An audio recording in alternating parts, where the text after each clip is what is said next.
passons directement au sujet. Et parlons de Trump, qui pose beaucoup de problèmes. Alors Trump, je l'ai déjà dit, mais je le répète quand même, il a les yeux plus gros que le ventre, et ça va lui jouer une indigestion un de ces jours. Il va le payer peut-être un peu cher.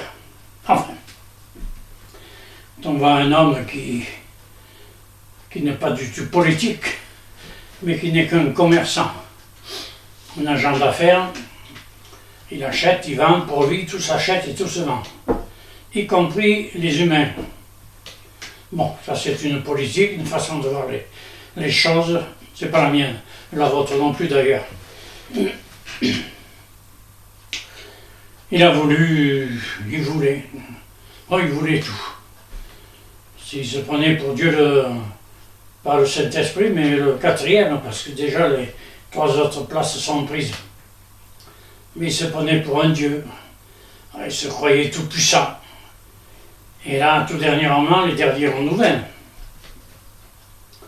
Ce 24 février, eh bien, il est tombé sur un os.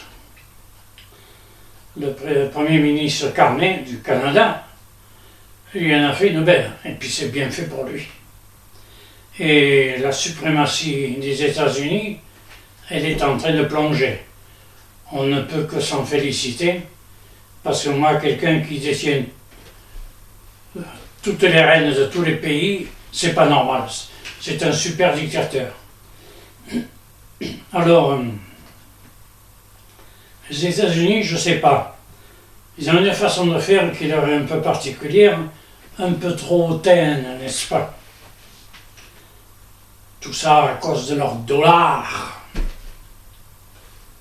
Mais il va y avoir des retours de flamme.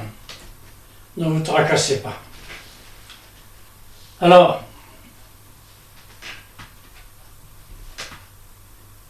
moi j'ai connu les Américains, enfin, les États-Nusiens, en Indochine, à Hanoï, où, n'est-ce pas, ils venaient nous remplacer, et quand on se croisait dans les rues d'Hanoï, on nous regardait d'un air hautain.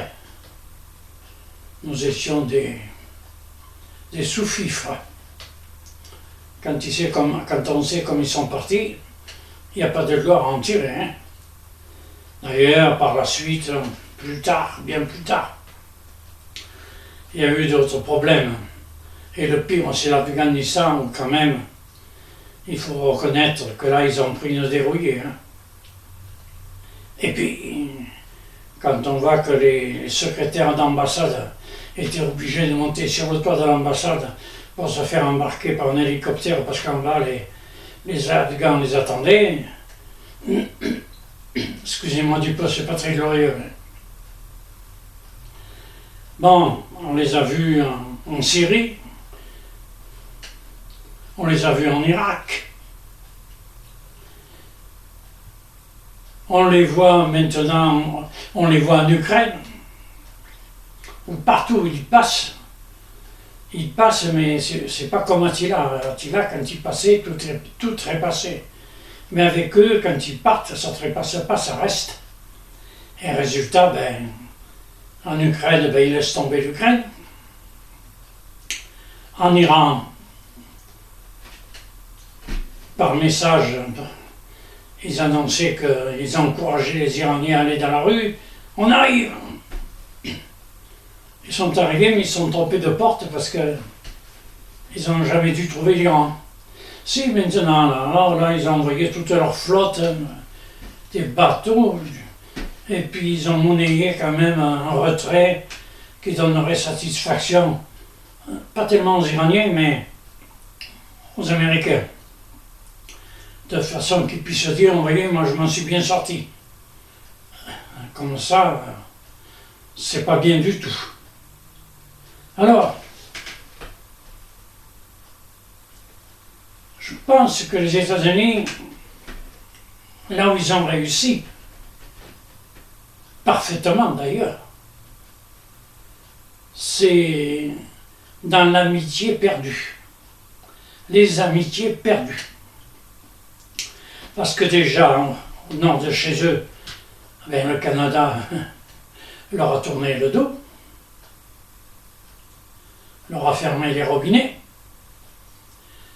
Dans le sud, c'est le Mexique qui reprend ses billes, et puis, ma foi, va se passer des États-Unis, oui, des États-Unis.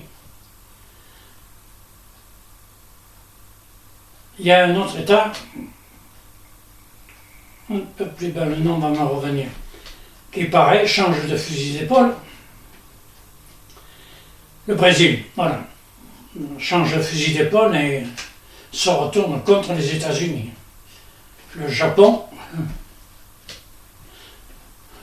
c'est plus copain-copain, hein. Alors, et puis il y a l'Europe. Et puis d'autres États dans le monde, parce que je crois que l'Indonésie aussi tourne le dos aux États-Unis. Alors, de ces quatre, les États-Unis vont se retrouver seuls. Je pense que les Chinois doivent commencer à se frotter les mains, parce que Taïwan, il ne faut pas oublier que Taïwan, il subira le même sort que l'Ukraine. Et que les États-Unis vont le laisser tomber. Alors, si vous appelez ça des copains, eh bien écoutez, je vous en fais un tous les jours, hein, même plusieurs par jour. Hein. Alors, ce qui serait bon, serait que tous ces pays réagissent et réagissent bien. Parce qu'il y a quelque chose à faire. Il faut éliminer la prédominance des États-Unis qui subitement décident que tous les commerces qui se produiront dans le monde leur rapportera 10 ou 15%. Pourquoi pas 2000% à y être. Quand on aime, on ne compte pas. Et ça, ben, le Canada n'a pas apprécié et il a bien fait. L'Europe aurait dû intervenir avant. Et non pas aller discuter, comme j'ai déjà dit, les dictateurs, dont les États-Unis, parce que il faut appeler un chat un chat. Mais moi, les dictateurs, on ne discute pas avec. On commerce, mais d'égal à égal. Il n'y en a pas un qui impose sa loi à l'autre. Ça, c'est le commerce. Et on ne met pas des taxes parce que on veut préserver sa monnaie. Vous savez, De Gaulle, au départ, il voulait instaurer comme une monnaie unique dans le monde, l'or. Mais il y a un président des États-Unis, dont le nom m'échappe actuellement, qui lui a mis son rond là, il a dit non, dollar. Alors on était confiant en dollar. C'est une valeur sûre. Mais comme aujourd'hui elle n'est plus sûre, eh bien tous les États ont commencé à rapatrier un petit peu leurs devises et puis leurs avoirs. Et les États-Unis, ben, de ces jours, quand ils auront besoin de quelque chose, on va leur présenter la note. C'est malheureux pour eux. Je reconnais qu'il y a une minorité importante qui ne voulait pas de Trump, mais il y a une majorité plus importante qui, elle, a voulu Trump. Alors, comme on dit, tu l'as voulu, tu l'as eu. Et bien maintenant, il faut le garder, hein. Ou alors le remercier. Voilà. Alors là, maintenant, les États-Unis ont envoyé une armada de bateaux, de machins. Et puis, là aussi, ils vont faire marche arrière, parce que ce que les Iraniens vont leur proposer, ben, pour ces finances, ça va être plus rentable, alors pourquoi pas? Oh, les Iraniens, ils se débrouilleront, hein. Ils sont assez grands. Oui, mais ça ne fait pas une réputation, ça. une bonne réputation, pas du tout. Dorénavant, quand on voudra quelque chose, et bien maintenant les gens, au lieu de se retourner vers le delà, ils commencent à se retourner vers le haut. Et ça, ne gonflons pas la poitrine, mais on ne peut que s'en réjouir. Voilà, parce que les États-Unis, il ne faut pas leur confier son porte-monnaie. On risque de le retrouver dans la rue, vide. Et puis pour ce qui est, il veut quitter l'OTAN, Trump, eh bien, comme j'ai proposé, il faut que l'Europe s'organise et remplace l'OTAN par une organisation européenne ou alors le GED qu'il faudrait mettre en état et réunir tous les pays de la planète qui pratiqueraient correctement la démocratie. Et oui, eh bien je pense qu'on arriverait quand même peut-être à faire 3 ou 4 milliards de gens. Hein. Au fur et à mesure, il y en a d'autres qui viendraient. Parce que quand ils verraient comme ça se passe, eh bien il faut mettre la condition d'abord de libérer les prisonniers politiques, en leur donnant quand même des directives strictes pour qu'ils respectent leur État. Qu'ils critiquent, c'est normal, ça fait partie de la démocratie, mais il ne faut pas dépasser certaines lignes. Et je crois qu'en France, il y en a qui le dépassent. Et il faudrait cesser. Eh bien, je pense que si déjà le GED avec l'Europe voulait constituer comme l'ONU qu'il faut quitter pour rentrer dans le GED, le créer,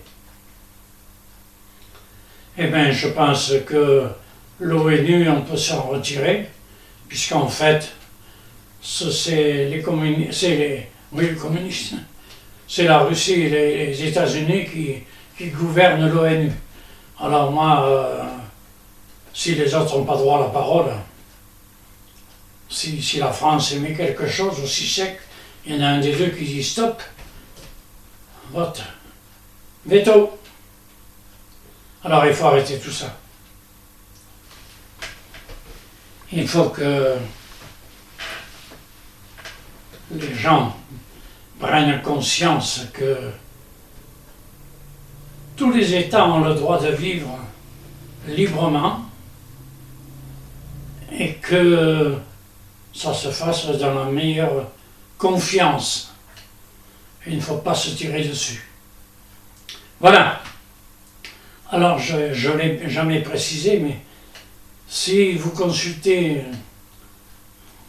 mes entretiens et qu'éventuellement ça vous inspirerait quelque chose de positif, j'aimerais que vous appuyiez sur abonnez-vous.